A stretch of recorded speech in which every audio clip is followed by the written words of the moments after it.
Good evening and thank you for joining us for KREM 2 News at 5 tonight. I'm Mark Hanrahan. It's good to have you here. I'm Whitney Ward. The day after someone set fire to the Pride crosswalk in downtown Spokane, dozens of city leaders came together to support the LGBTQ community. Police say they have surveillance video of people lighting it on fire early Thursday morning. For now, they're investigating the crime as arson. Our Nicole Hernandez is live downtown tonight with more on what the city is planning to do. Nicole? Yeah, Mark, Whitney. So this is not the first time the city of Spokane has had problem with hate crimes like this. This crosswalk behind me here at Spokane Falls Boulevard and Howard and other crosswalks here in Spokane have been vandalized before. Now the city is asking for help. They're saying anybody who has any information about what happened specifically here on Thursday should call Crime Check. They also want to make sure the people of Spokane know that what happened here is not okay. Dozens of people today, all with similar sentiment. This has no place in Spokane. One, anger. It's not that hard to give dignity and respect to people who live differently than you. Another feeling from today, apologetic. We apologize to our city for what's going on, but we need your help. And so let me apologize for anything the church has ever done that might contribute to the hate we are currently seeing. Also, sadness. These are my fellow citizens that live here. I know it was called vandalism, but it was hate. It's how we show up for each other in our families, in our homes, in our communities, in our neighborhoods. We got to show people some love. A lot of those feelings are negative after Thursday's arson, but community leaders are also still hopeful. Love always triumphs over hate, but hate will always try. The community supports creating a space in Spokane where everyone feels like they belong here. That's our newly adopted city motto. In Spokane, we all belong. Behind that motto is action. Councilmember Zappone says he's working with the Attorney General's office to set up a hate crimes hotline. And Council President Wilkerson is working with Spokane Police to add more monitoring and cameras to the area. This is the hard part. The accountability starts with everybody. And as for the crosswalk right now, we're going to keep repainting. So Spokane Arts actually just repainted this crosswalk here a few weeks ago. That cost $14,000. That didn't come from taxpayer dollars. The city actually has a fund set up for murals like this and repairs to them that specifically comes from red light camera traffic tickets.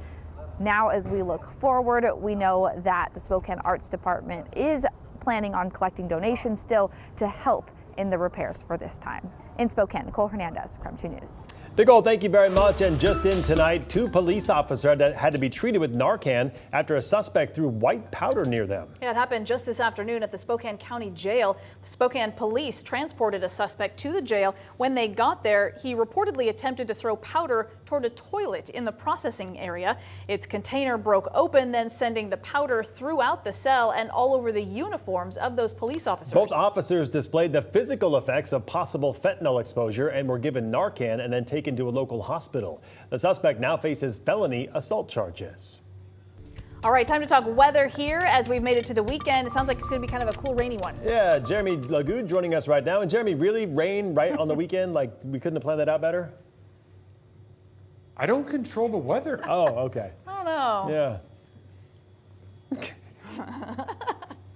I'm kidding. I don't control the weather. I don't think the weekend's a wash. Seriously. I think we have a weekend that looks a lot like today. Maybe a few more showers than what we saw today, but overall it's not a wash. Temperatures going to be in the 60s each day, so you don't really have to worry about that. When it comes to wind dies down as well. Today winds up windier than the next two, and today wasn't as windy as yesterday, so that's good news. And when it comes to those showers, a lot of them stay up in the mountains or off to the north. So here in Spokane, we might not see that much activity, but if you're getting on your mountain bike and heading up north, you might see a little. Mark? But when it comes to the overall weather pattern, don't expect the weekend to be a wash. You're going to see breaks in the clouds. Tomorrow morning starts out a lot drier. By the middle of the day, we see those showers up to the north. By the time we get to tomorrow afternoon, a couple of them creep down. But once again, most of it stays in the mountains. Most of it's going to be north of I-90, maybe up near the Y. We get one of those cells. It's that kind of weather pattern. Overnight Saturday into Sunday, we get a disturbance moving through. That brings us a little bit of a better shot. But overall, it doesn't look like the weekend is a wash. Temperatures near 60 each day. Sunday winds up the cool day. So if you maybe want to clean the house, do a little spring cleaning that you've been putting off in the nice weather, or just lounge on the couch, Sunday's a great day. Monday's a great day to call into work sick and enjoy the 70-degree weather. All right. Kidding. Sounds good, Jeremy. Thank you very much.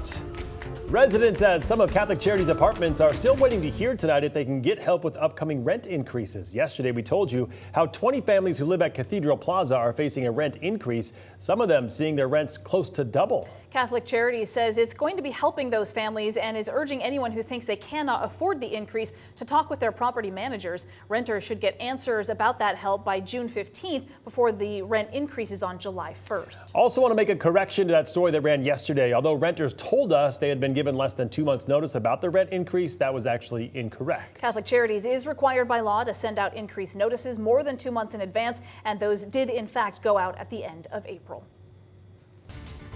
The Cooney County Sheriff's Office arrested a man in connection with a 20-year-old kidnapping and rape case. 49-year-old Eric Ferguson from Rathdrum was wanted by Oakley Police in California. His charges stem from the rape and kidnapping of an 18-year-old girl back in 2002. Deputies say Ferguson was 29 at the time and that he used a gun while committing his crimes. He is being held right now in the Cooney County Jail awaiting extradition. A Spokane elementary school is taking steps to improve the next generation's financial literacy at a very young age. At Roosevelt Elementary, a nonprofit is teaching things like budgeting, credit cards versus debit cards, and even early investing. It's called Financial Beginnings, and it aims to get the kids ready for success in the real world. So we talked a lot about saving for the future, if you recall. Financial Beginnings class comes at no cost to the district. The nonprofit uses donors to pay for curriculum, materials, and training volunteers for grades K through 6. Our Boomtown series looked at the impact our growing population has in our region. The Spokane International Airport is changing to keep up. So a new Concourse expansion will give travelers the chance to access some of their favorite restaurants from the Inland Northwest. KREM 2's Nathan Hyun is giving us a look behind the security lines. Well, I'm inside the ticketing area of the brand new C Concourse here at the Spokane Airport. Now, crews are working to finish the area, but later this summer, this is where travelers will be walking through, stopping at these ticketing booths before boarding their flight. The long wait is almost over of the completion of Spokane Airport's C Concourse expansion. The terminal renovation and expansion project, we expect to become operational in June. The expansion will add 3 new gates and include some of the new restaurants. It couldn't come at a more perfect time for airport CEO Larry Crowder. By 2030, we expect to have 6.2 million passengers coming through the airport. And so we're going to have to continue to build and develop gate capacity. Just last year, Spokane Airport saw the most number of travelers in its history, nearly 4.2 million people. And a reason for this growth? Our travelers are traveling in this sort of combined hybrid way to have a business meeting, but also maybe turn that into some kind of an experience and maybe bring their families with them. The expansion isn't the only part travelers should look forward to. When people touch down in Spokane, they won't even have to leave the airport to get a taste of the Inland Northwest. I'm extremely excited to have Zona Blanca in the airport. You'll just have to step off the tarmac to experience the smells of local restaurants like Jack and Dan's, Indaba Coffee, and Zona Blanca. I did think that this was a possibility someday, and I'm glad that it's happening now. Chad White is the owner and chef at Zona Blanca. Getting the opportunity to be in the airport at this time, I don't know if there's a better time. White is a Spokane native who appeared on the competition show Top Chef in 2015. If they're able to see our restaurants either on their way in or on their way out of Spokane, it definitely gets more guests in front of us. Airport leadership say the new expansion, future renovations, and the addition of the local restaurants is all about contributing to future generations. We have an important mission to continue to expand the airport's economic impact in the region by being that gateway and providing that access, as well as developing our property so that it is producing more for the community. So your next trip through the airport might feel like you never left the Inland Northwest. In Spokane, Nathan Hyun. It's really putting Spokane on a map. KREM 2 News.